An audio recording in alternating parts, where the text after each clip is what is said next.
ఎవరైనా జైళ్లను సందర్శించాలనుకుని ఉత్సాహంతో ఉన్నటువంటి వాళ్లకు పర్యాటకంగా కూడా అనుమతిస్తారు ఈ జైళ్ళలో.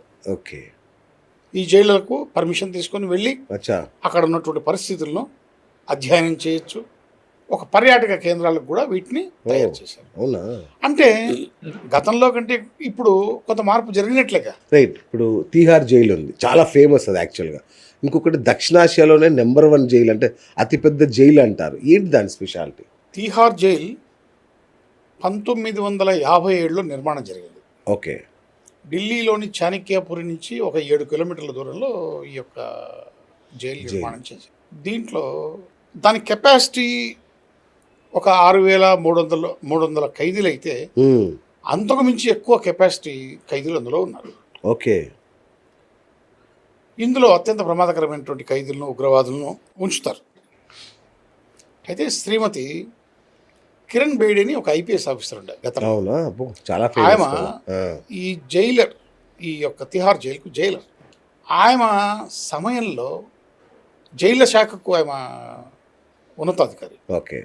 ఆమె సమయంలో అనేకమైనటువంటి సంస్కరణలు తీసుకొచ్చి ఇది తిహార్ జైలు కాదు, తిహార్ ఆశ్రమంగా దీన్ని మార్చేసింది. అనేకమైనటువంటి సంస్కరణలు ప్రవేశపెట్టింది. ఆమెకు ప్రభుత్వం కూడా చాలా అవార్డులు కూడా ఇచ్చింది. ప్రజల్లో కూడా ఆమె ఉన్నతమైనటువంటి స్థానాన్ని సంపాదించుకుంది. ఈ ఇందిరాగాంధీ హత్య కేసులో దోషులైనటువంటి వ్యక్తులను ఇక్కడే ఉరి తీశారు. ఓకే. 12 సంవత్సరాల కిందట పార్లమెంటుపై దాడి చేసినటువంటి అఫ్జల్ గురు అనేటువంటి వ్యక్తి కూడా ఇక్కడే ఉరి తీశారు. చార్లెస్ శోభరాజ్ అని ఒక పెద్ద స్మగ్లర్, మెగాస్టార్. ఆల్మోస్ట్ ఈ తరానికి తెలియదు. అతని జీవితాన్ని మనం ఒక పుస్తకం రాయొచ్చు, ఒక సినిమా తీయచ్చు. అస్సలు అంత గొప్ప స్మగ్లర్. అలాంటి వ్యక్తి తిహార్ జైలు నుంచి పారిపోవడమే ఆశ్చర్యం. పారిపోయి చాలా రోజులకు మళ్ళీ దొరికాడు, అది వేరే విషయం. పారిపోయినాడు. అంత కట్టుదిట్టమైనటువంటి జైలు, అంత హై సెక్యూరిటీ జైలు. ఆ జైల్లో నుంచి ఇతను తప్పించుకోపోయాడు అంటే అది ఆశ్చర్యం. దొరకడం అనేటువంటి తర్వాత విషయం. అది మన వాళ్ళ గొప్పతనం, పట్టుకోవడం. అది చాలా ఆశ్చర్యంగా కలుపుతుంది తిహార్ జైలు విషయంలో. నాకు నవ్వు వస్తుంది. ఏది తిహార్ జైలు నుంచి ఈ చార్లెస్ శోభరాజ్ ఎలా? చార్లెస్ శోభరాజ్ ఇక అంటే నేరస్తుల్లో మెగా నేరస్తుడు. 1986 అనుకుంటా. అతని సినిమాలు కూడా వచ్చాయి. రైట్. అట్లాగే ఎర్రవాడ జైలు పూణేలో ఉంటుంది, అది కూడా. దానికి కూడా ఏదో ప్రత్యేకత ఉంది. దాని ప్రత్యేకత ఏంటి? ఈ ఎర్రవాడ జైలును దాదాపు 1871లో నిర్మించారు. ఓకే. అయితే ఇది హై సెక్యూరిటీ జైలు, దక్షిణాసియాలోనే అతిపెద్ద జైలు. ఇందులో కూడా దాదాపు 5-6 వేల మంది పడతారు, కానీ అంతకు మించి ఎక్కువ మంది రద్దీగా ఉంది ఆ జైలు ప్రస్తుతానికి. ఈ జైల్లో గతంలో జాతీయ నాయకులను, ముఖ్యంగా స్వాతంత్ర సమరం కోసం పోరాటం చేసినటువంటి నాయకులందరినీ ఇక్కడే బంధించేవారు. ఈ కార్యక్రమంలో భాగంగా ఈ ఎర్రవాడ జైలులో కొన్ని సంస్కరణలు జరిగాయి. ఓకే. ఇదేంటంటే సింగపూర్కు సంబంధించినటువంటి ఒక పెద్ద స్మగ్లర్ మేజర్ పాల్, అతన్ని ఈ జైల్లో బంధించారు, శిక్షించారు, శిక్ష వేసి జైలుకు పంపారు. ఇతడు ఈ జైల్లో, ఈ ఎర్రవాడ జైల్లో న్యాయశాస్త్రం అభ్యసించి జైలు కార్యకర్తగా మారిపోయాడు. మారిపోయి చాలామందిని విడిపించగలిగాడు. ప్రస్తుతము ఆ మేజర్ పాల్ అనేటువంటి వ్యక్తి చర్చిలో ఫాదర్గా జీవితాన్ని గడుపుతున్నాడు, అంటే మారిపోయాడు.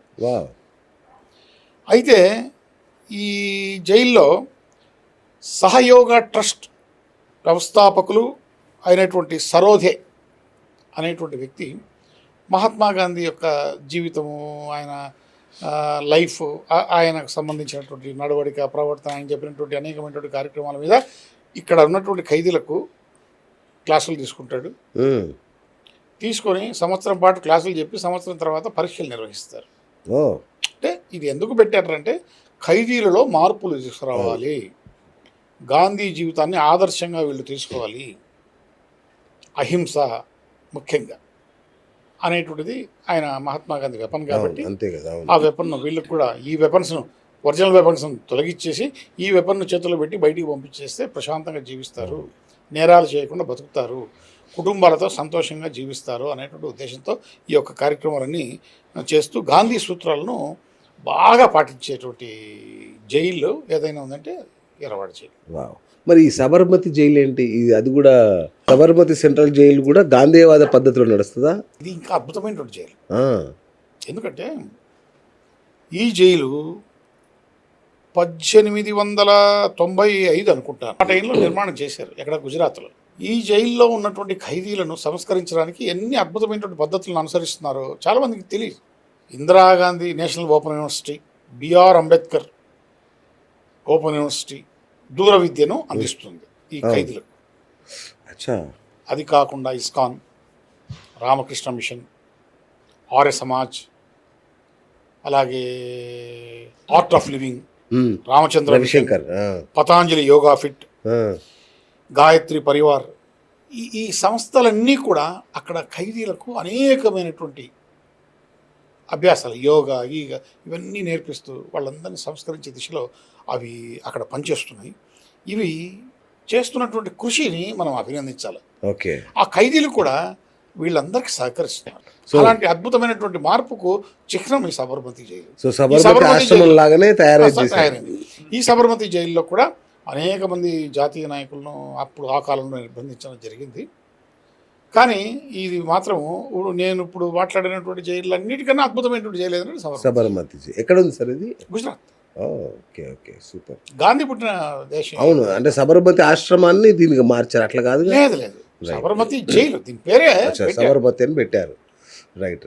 మరి ఈ బోస్టన్ స్కూల్స్ ఏంటి సార్? ఈ జూనియర్ హోమ్ అంటారు, బోస్టన్ స్కూల్స్ అంటారు కదా, ఇవి ఎందుకు వస్తాయి? ఇవి ఈ బోస్టల్ స్కూల్స్ అనేటువంటివి 16 సంవత్సరాల నుంచి 21 సంవత్సరాల లోపు వయసు ఉన్నటువంటి యువకులు నేరం చేసి జైలు శిక్ష పడితే వాళ్ళను సంస్కరించడానికి, వాళ్ళని మార్పు చేసి వాళ్ళల్లో ఒక చైతన్యం తీసుకొని వచ్చి వృత్తి శిక్షణ ఇచ్చి వాళ్ళు స్వయంగా బ్రతకడానికి కావాల్సినటువంటి స్కిల్స్ వాళ్ళకు నేర్పించి పంపించేటువంటి స్కూల్స్ ఇవి. వీటి ప్రధానమైనటువంటి ఉద్దేశం ఏంటంటే కేవలం మార్పు. అయితే కోర్టు శిక్షలు ఈ వయసులో వాళ్లకు విధిస్తే వాళ్ళు ఈ బోస్టల్ స్కూల్లో ఉంటారు. అచ్చా. జువెనైల్ హోమ్స్ అన్న ఇవే? అది వేరు. ఓ, అది వేరేనా? అది మరి ఆ ఏజ్ డిఫరెన్స్ వస్తుంది దానికి. అచ్చా. Okay, right. సో అన్నగారు, ఇంకొకటి ఓపెన్ ఎయిర్ జైలు అంటారు కదా, అంటే ఏంటి? ఖైదీలు అంటే నేను చూశాను పెట్రోల్ బంకులలో వాటిలో పనిచేస్తుంటారు జైలు ఖైదీలు, అట్లా ఆఫీస్లకు కూడా వెళ్ళి పని చేసుకొని రావచ్చా? ఏంటి అసలు కాన్సెప్ట్? అట్లా ఉండదు.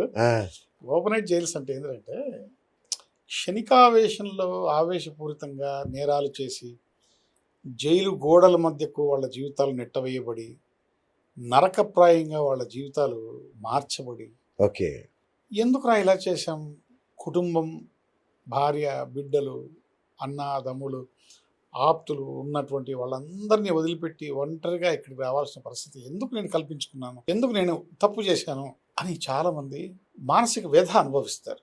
అలాంటి వ్యక్తులను మార్చడానికి, సంస్కరించడానికి, సన్మార్గంలో వాళ్ళను నడిపించడానికి ఈ ఓపెన్ ఎయిర్ జైల్స్ చాలా బాగా ఉపయోగపడతాయి. ఓకే.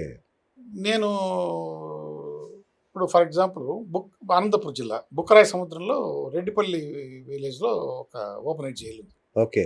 దాన్ని నీలం సంజిరెడ్డి గారు అప్పుడు ఓపెన్ చేశారు. తర్వాత మీ దగ్గర చెర్లోపల్లి కూడా ఓపెన్ ఎయిర్ జైలు. నేను చెర్లోపల్లి చూడలేదు కానీ బుక్కరాయ సముద్రం చూశాను. అది జైలు అనేటువంటి విషయాన్ని మర్చిపోతారు వాళ్ళు. అవునా? వావ్. మేము ఖైదీలము అనేటువంటి విషయాన్ని కూడా మర్చిపోతారు. బ్యూటిఫుల్. అద్భుతమైన ప్రకృతి రమణీయతకు పెట్టింది పేరు. గ్రీనరీగా ఉంటుంది. వీళ్ళంతా సంతోషంగా, ఆనందంగా, తృప్తిగా జీవిస్తూ ఉంటారు. ఓకే. జైలు గోడలు ఉండవు, ఓన్లీ ఫెన్సింగ్ ఉంటుంది. సీరియస్? అసలు గోడలే ఉండవా? ఏం లేదు, ఓన్లీ ఫెన్సింగ్ ఉంటుంది. వాళ్ళ రూములు వాళ్ళకు ఉంటాయి, హ్యాపీగా పడుకుంటారు, పొద్దున్నే లేస్తారు. వీళ్లకు నర్సరీ ఉంటుంది, డైరీ ఫామ్ ఉంటుంది, కోళ్ళ పెంపకం ఉంటుంది, గొర్రెల పెంపకం ఉంటుంది, ఆవుల పెంపకం ఉంటుంది, తర్వాత గేదెల పెంపకం ఉంటుంది, ఫార్మింగ్ ఉంటుంది, హార్టికల్చర్ ఉంటుంది. ఓకే. ఇవన్నిట్లో వీళ్ళకు ప్రత్యేక శిక్షణ ఇస్తారు. ఓకే. కూరగాయలు పండిస్తారు, వాటిని ట్రాక్టర్లలో వేసుకొని వీళ్ళే వెళ్ళి టౌన్లకు ఆడ అమ్మేసుకొని మళ్ళీ నేరుగా జైలుకి వచ్చేసి హ్యాపీగా పడుకొని తిరుగుతారు. పారిపోవడానికి ప్రయత్నం చేయరు. ఓకే. ఎందుకంటే ఖైదీ అనేటువంటి ఆలోచన వాడికి ఉండదు. ఓకే. వాళ్ళ ఫ్యామిలీ మెంబర్స్ వస్తారు, వీళ్ళు ఇక్కడ కష్టపడి సంపాదించినటువంటి డబ్బును కూడా వాళ్ళ ఫ్యామిలీకి పంపిస్తారు.